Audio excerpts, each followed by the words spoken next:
어려서부터 신앙생활하고 또 연세 드신 분들은 아마 다 경험했을 것입니다. 제가 어렸을 때 이 시골 마을 이 성탄절은 마을의 잔치였습니다. 그때 당시에는 텔레비전도 한 마을에 한 대 정도 겨우 있을, 그래서 옛날 분들은 다 아시죠? 기밀 레슬링 하면은 마당에다가 덕석 펴놓고 그렇게 온 마을 사람들이 봤던 그런 시절이 있었습니다. 이처럼 텔레비전도 없고 극장도 없던 이런 시절, 춤과 그리고 노래, 연극을 한다는 것은 그 시절에 있어서 교회에서만 볼 수 있는 유일한 그런 문화였던 것이지요.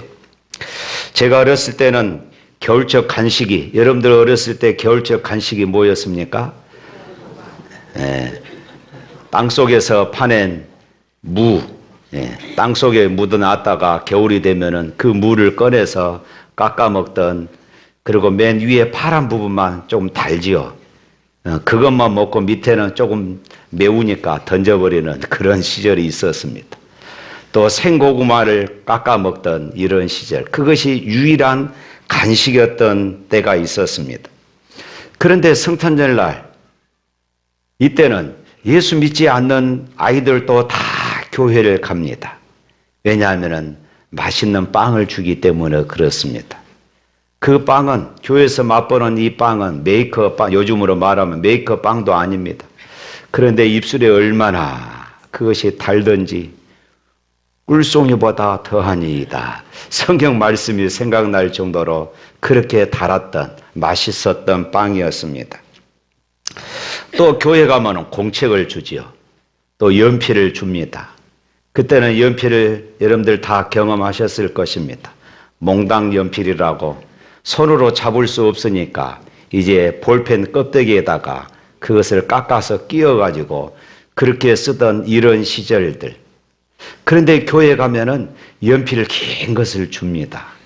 그래서 예수 믿지 않는 친구들도 성탄절만 되면은 교회에 다 몰려왔던 그런 시절이 있었습니다. 정말로 신나는 일이죠. 그런데 성탄절 잔치가 왜 이렇게 기쁜 일일까요? 그렇게 공책을 주고 또 연필을 주고 맛있는 빵을 주었기 때문일까요? 아닙니다. 또 어떤 한 아기가 태어났다는 이런 이야기가 아닙니다. 세계 4대 성인 중에 한 사람이 태어난 그런 이야기도 아닙니다. 온 우주를 만든 하나님이 사람의 몸을 입고 이 땅에 오신 사건이기 때문에 그렇습니다. 할렐루야. 그분이 바로 예수 그리스도십니다. 오늘 본문의 배경을 보면은 이렇습니다. 우리 1절 말씀 한번 읽어볼까요? 1절 말씀 시작. 딸 군대여 너는 때를 모을지어다. 그들이 우리를 에워쌌으니 막대기로 이스라엘 재판자의 뺨을 치리라.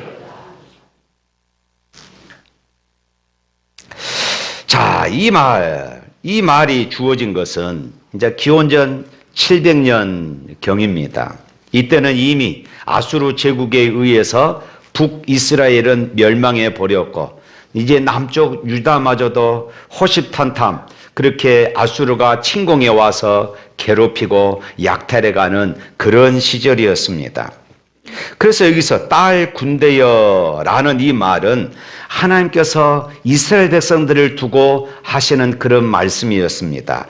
군대를 때로 일으키라는 말입니다. 대적들이, 아수르 대군이 몰려오니까 너희들은 군대를 때로 그렇게 일으켜서 대항해 보라는 것이에요. 그런데요, 결론은 그래봤자 소용이 없다, 이것입니다. 지금 1절에서 하고 싶은 말씀이 이것이에요. 아수르 대군이 쳐들어오니까 너희들도 대군을 만들어라. 그리고 그들을 대적해라. 그러나 그래봤자 소용이 없다 하는 것이에요. 아수르 대군을 당해낼 도리가 없었습니다. 그래서 이스라엘의 재판자, 통치자가 막대기로 뺨을 맞는 수치를 당할 것이라는 이런 말씀이 지금 1절에 기록되고 있습니다. 오늘 말씀은 그러니까 사람이 어떠한 노력을 해도 소용이 없는 이런 절망적인 상황에서 주신 말씀이라는 것이지요. 우리 인생에도 예수님이 언제 오실까요? 물론 모태에서부터 신앙생활 하신 분들, 때로는 전도를 통해서 예수님을 믿는 분들, 그렇게 교회에 나와서 말씀을 듣고 예수님을 만난 분들도 있을 것입니다. 그런데 대체적으로 보면은 군대를 일으키듯 노력해 보았지만은 우리 노력으로는 도저히 이룰 수 없다는 깊은 좌절 가운데 우리가 예수님을 만나게 되더라는 것입니다. 우리는 살아가면서 이런저런 아픔들을 겪습니다. 때로는 좌절을 맛보기도 합니다. 내 힘으로는 잘 살 수 있을 것 같은데 그렇지 못하다는 것을 우리가 스스로 깨닫게 될 때가 있습니다. 우리 마음 가운데 있는 욕심과 죄, 이제 이 정도의 나이가 되었으면은 이제 웬만한 것들은 극복하고 승리할 것 같은데 또 실패하고 좌절하게 되어질 때에 나의 힘이 아닌 누군가의 도움, 사람의 힘이 아닌 절대자의 도움이 필요하다는 것을 느낄 때가 있는 것입니다. 사방을 바라보아도 헤쳐나갈 길이 보이지 않을 때, 아들을 보내셔서 우리의 삶에 찾아오시는 것입니다. 예수님이 오셔야 어둠 가운데 빛이 임하는 것입니다. 할렐루야. 도저히 답이 없어 보이는 좌절과 절망을 뚫고 나아갈 길을 비춰주시는 것입니다.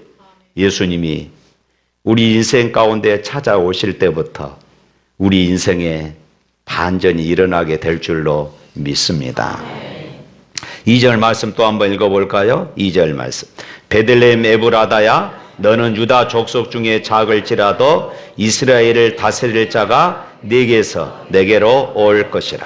그의 근본은 상고에 영원에 있느니라. 여기서 네게서 내게로 나올 것이라 했는데 내게로 라고 이렇게 번역한 단어의 전치사를 나를 위하여 라고도 번역할 수 있습니다. 그러니까 예수님께서 하나님의 구원 계획을 위하여 베들레헴에 태어나신다는 것을 의미합니다. 그런데 이 베들레헴이라고 하는 이 특징이 무엇일까요? 작다, 보잘것이 없다 하는 이런 의미입니다. 베들레헴은 예수님이 태어나셨기 때문에 오늘날 세계적으로 유명한 그런 지역이 됐습니다마는 미가 선지자 당대에 거의 알려지지 않는 아주 시골 촌구석 아주 미미한 마을에 불과했다 하는 것입니다. 이스라엘을 다스릴 자가, 온 우주를 구원할 자가 어디서 태어나야 되겠습니까? 그래도 명성이 있는 예루살렘에 태어나야 나중에라도 내가 예루살렘에서 태어났다 당당하게 명함이라도 내놓을 수 있지 않겠습니까? 그런데 예수님은 베들레헴에서 태어나셨고 나사렛에서 자라셨습니다. 이 나사렛도 갈릴리 변방의 아주 작은 마을이었습니다. 유대 지역에 비하면 이 갈릴리도 변방인데 갈릴리에서도 이 나사렛은 아주 구석진 곳이었어요. 그래서 예수님이 나사렛 출신이라고 했을 때에 사람들이 예수님을 이렇게 비웃었지요. 야, 나사렛에 무슨 선한 것이 나오겠느냐. 이렇게 비웃을 정도였어요. 그런데 이렇게 작고 보잘것없는 베들레헴에서 태어나신 분의 그 근본이 무엇인가 오늘 밝히고 있어요. 2절 하반절에 보면은 그의 근본은 상고에 영원에 있느니라. 여기에서 근본은 상고에, 이 상고라는 말은 태초에 그 말입니다. 이 세상이 일어나기 전에 이 말입니다. 영원부터 계셨다는 말이에요. 창조 이전부터 존재하셨던 분, 시간의 제한을 받지 않는 영원하신 분이라는 그런 의미입니다. 우리 인생처럼 찰나와 같은 시간의 제한 속에서 사는 존재가 아니라 시간을 초월하신 영원부터 계셨던 바로 그분이 작고 보잘것도 없는 이 베들레헴에 태어나신 것입니다. 이런 대단한 분위기에 베들레헴에 임할 수 없는 것이 아니라 이런 대단한 분이 베들레헴에 임했다는 것이 놀라운 일이라는 것이에요. 그분이 거하시게 되면은 그 보잘것없는 것을 가치 있게 바뀌게 되어지는 것입니다. 2절 말씀에서 그래서 강조하고 싶은 것은 초라함과 위대함입니다. 아주 작은 시골 촌구석이 하나님의 영광을 드러내는 도구가 되었다는 것을 지금 강조하고 있는 것입니다. 베들레헴 나사렛이 어떠한가가 중요한 것이 아닙니다. 예수님이 그곳에 임재하셨다는 것입니다. 예수님께서 베들레헴에 나셨다는 것은 가장 심하게 망가진 인생까지도 다 구원하시기 위해서 오신 분이다 하는 것을 우리에게 지금 가르쳐주고 있어요.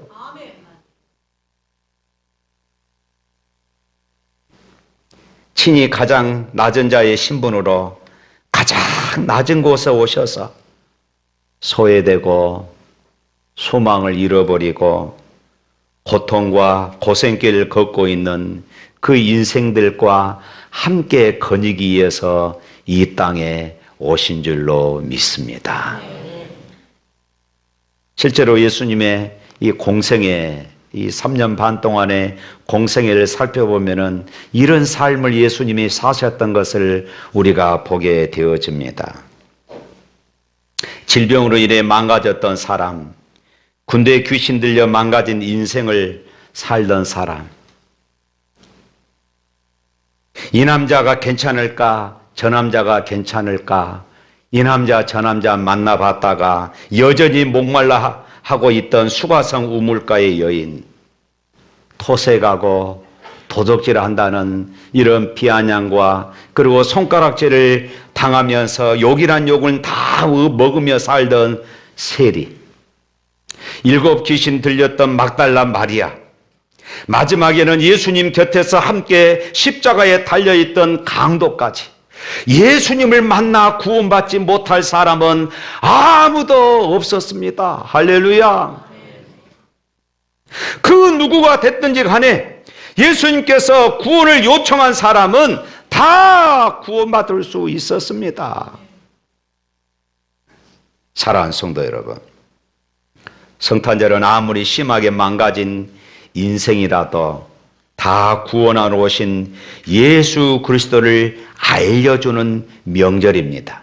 어떤 원인으로 망가진 인생이라 하더라도 베들레헴에 오신 예수님의 구원의 능력이 미치지 못할 인생은 하나도 없다는 것을 믿으시기를 바랍니다.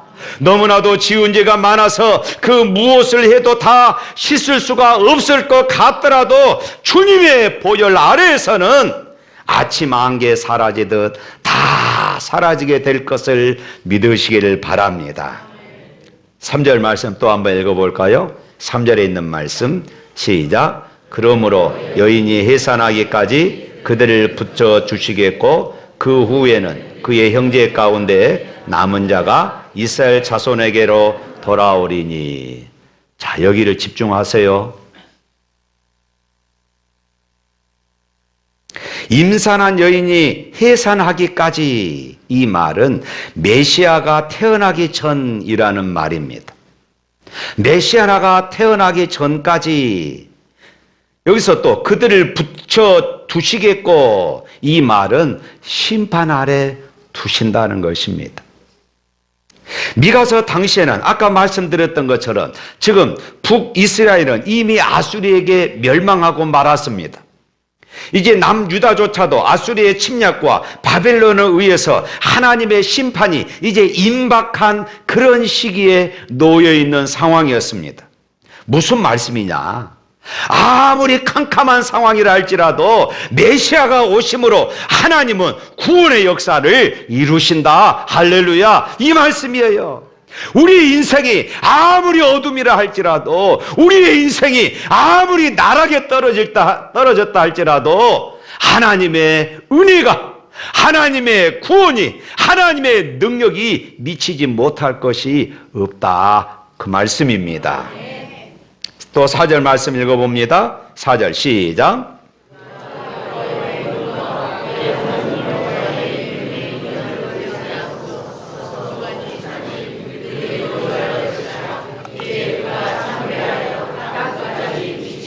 아멘. 그가 여호와의 능력과 그의 하나님 여호와의 이름의 이음을 의지하고 서서 목축하리니 그들이 거주할 것이다. 이제 그가 창대하여 땅 끝까지 미치리라.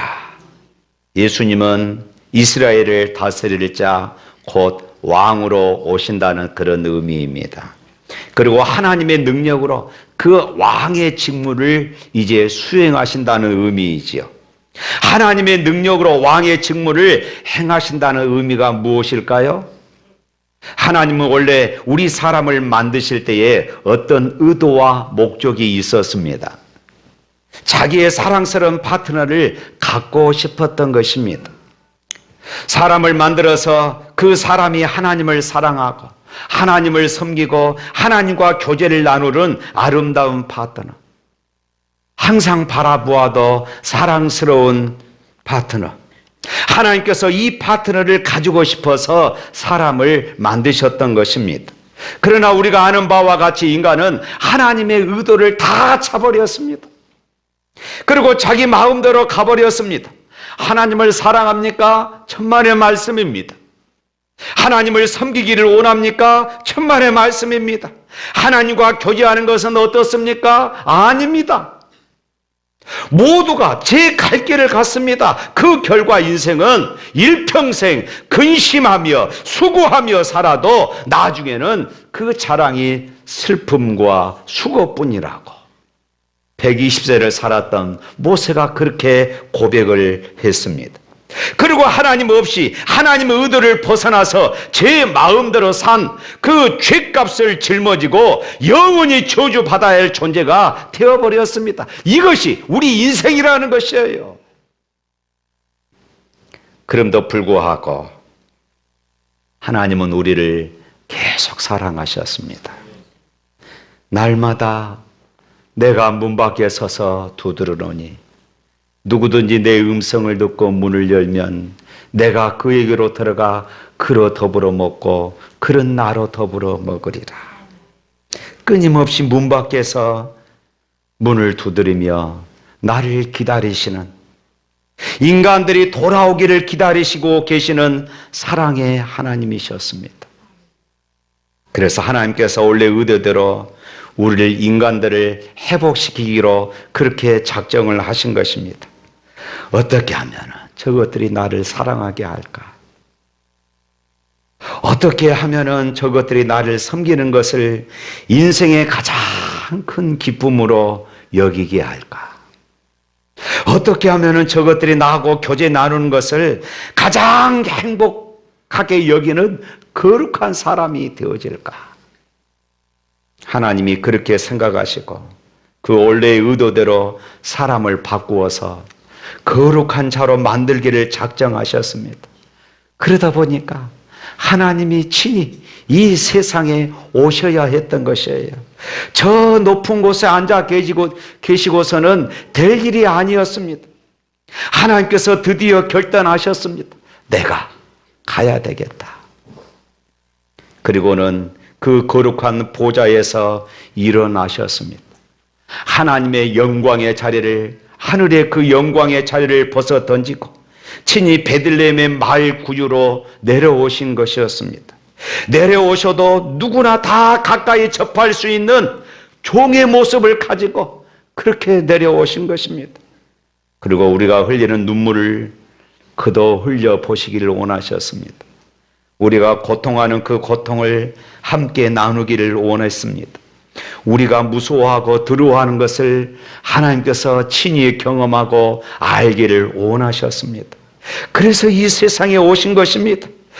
드디어 그가 나중에 우리의 죄값을 지시고 십자가에 죽으시고 부활하셨습니다. 이렇게 우리를 구원하실 구원자가 이 세상에 임하신 것입니다. 우리를 죄와 사망에서 구원하실 하나님이 우리를 찾아오신 것입니다. 할렐루야. 우리에게는 이제 절망이 아닙니다. 희망입니다. 우리에게는 이제 슬픔이 아니라 기쁨입니다. 이제 우리에게는 낙담이 아닙니다. 소망스러운 미래가 기다리고 있는 백성이 된 줄로 믿습니다. 날마다 하나님을 사랑할 수 있습니다.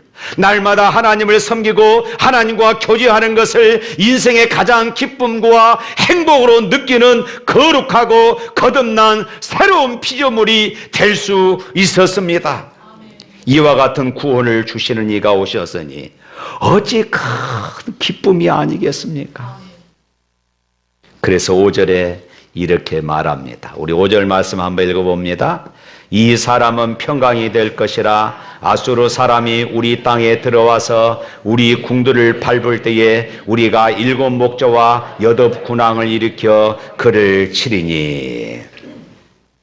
여기에서 평강, 평화. 그런데 이 평강, 이 평화라는 말은 두 가지 의미가 있습니다. 하나는 팍스 평화입니다. 이 평화는 힘에 의한 평화입니다. 그래서 팍스 노마라는 말이 있지 않습니까? 노마에 의한 평화의 시대를 말합니다. 노마에 의해서 힘의 균형, 질서가 잡혀있기 때문에 아무 일이 일어나지 않을 그런 평화를 말합니다. 동물원 안에는 위계 질서가 있습니다. 처음에는 치고받고 싸우지만은 이제 서열이 정해지면은 어떻습니까? 그 동물원은 평화가 찾아옵니다. 그렇지만은 또 다른 강자가, 또 다른 힘센 동물이 등장하면은 또다시 그 평화는 깨지게 되어지게 됐습니다. 세상의 지도자들의 통치에 의한 평화가 바로 이런 것들입니다. 그런데 예수님이 가져오는 평강은 샬롬입니다. 예수님이 오시면 우리의 삶의 어려운 문제가 안 생기고 어떠한 결핍도 없게 된다는 것이 아닙니다. 오늘 5절 말씀에 그러죠. 아수르 사람이 우리 땅에 들어와서 우리 궁들을 밟을 때에 어려움을 겪게 된다는 것입니다. 고통의 시절이 있다는 것입니다. 우리의 힘으로 어찌하기 힘든 그런 문제에 봉착하게 되기도 한다는 것입니다. 그럴 때 어떻게 하십니까? 7 목자와 8 군왕을 일으켜 그들을 치리라고 말씀하고 있어요. 여기서 7은 완전 숫자를 말합니다. 목자의 완전한 돌봄을 받는다는 것입니다. 또 8 군왕을 일으킨다고 했습니다. 7도 완전한데 그것에 하나를 더했으니까 얼마나 강력한 군왕이 되겠습니까? 쳐들어오는 아수르 군대를 능히 이기고도 남는다는 것입니다. 할렐루야. 인생에 문제가 없고 결핍이 없는 것이 아닙니다. 그러한 문제를 해결해 주시고 결핍을 채워주시는 주님께서 계시기에 이루어지는 샬롬입니다. 혼자 존재하는 것이 아니라 우리 곁에 오셔서 섬기시는 그분과 함께하기에 맛볼 수 있는 이런 샬롬입니다. 끝없이 대적들이 일어나는 상황에서도 자신의 생명으로 우리를 돌보시는 주님으로부터 오는 평화입니다. 왕이신 예수님께서 죽기까지 섬기심으로 우리에게 허락한 평강인 줄로 믿습니다. 사랑하는 성도 여러분, 제가 주보에 실어놨지만은 성탄절 날 트리를 왜 하는 줄 아십니까? 이 성탄절 트리는 원래 이 중세 시대로 거슬러 올라간다고 그럽니다. 당시에 성탄 전야에 성경 이야기를 가지고 선곡을 했습니다. 그런데 항상 그때 당시에 이 선곡의 주제는 언제나 에덴 동산이었다고 그럽니다. 선악과를 따먹는 그런 모습들. 그래서 그곳에 당연히 나무를 가져다가 이제 선악과를 상징하는 그런 장식을 해놓고 그렇게 연극을 했다는 것입니다. 선악과를 따먹어서 잃어버린 생명을 다시 찾게 될 것을 기대하는 이 생명나무를 무대 장식으로 하게 되면서 크리스마스 트리가 시작된 것입니다. 우리의 잃어버린 생명은 우리 인간의 어떤 노력으로도 다시 찾을 수가 없어요. 그래서 심판 아래에 놓인 절망적인 상황 가운데서 예수님이 이 땅에 오신 것입니다. 어찌 보면 그 당시 가장 보잘것없는 작은 마을 베들레헴, 그것도 너무나도 초라한 마구간에 영광으로 위대하신 분이 오신 것입니다. 그렇습니다. 어떠한 작고 초라한 인생이라 할지라도 예수님이 오셔서 다스리게 되면은 그 삶의 진정한 평강, 샬롬이 이루어지게 됨을 믿으시기를 축복합니다. 사랑하는 성도 여러분, 예수님의 나심이 왜 기쁨이고 평강일까요? 예수님은 참으로 초라하게, 아니 어쩌면 너무나도 비참하게 태어나신 것입니다.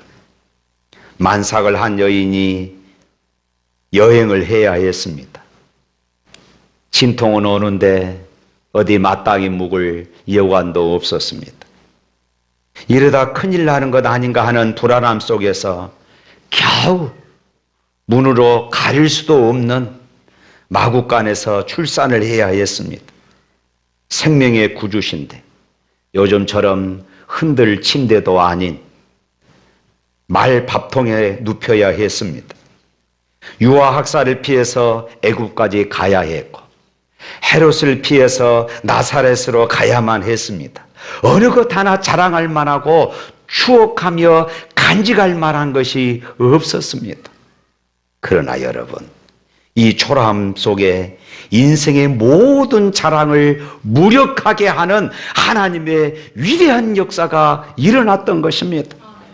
모든 약속을 신실하게 이루는 하나님의 강력한 의지가 그곳에 담겨져 있었던 것입니다. 모든 인생이 의지하고 평강을 누릴 만한 넉넉함과 풍성함이 그 예수님 안에 감추어 두었던 것입니다. 사랑하는 성도 여러분, 여러분이 당면한 문제에 대하여 누구에게 묻고 누구를 의지하며 어떤 대책을 생각하고 있습니까? 이 성탄절에 베들레헴 초라한 말구에 오신 예수님, 그리고 평강의 왕으로 오신 예수님을 다시 한번 체험하시고 예수님 안에 있는 넉넉함과 풍성함을 맛보고 경험하시기를 주님의 이름으로 축복합니다. 우리 찬양하겠습니다.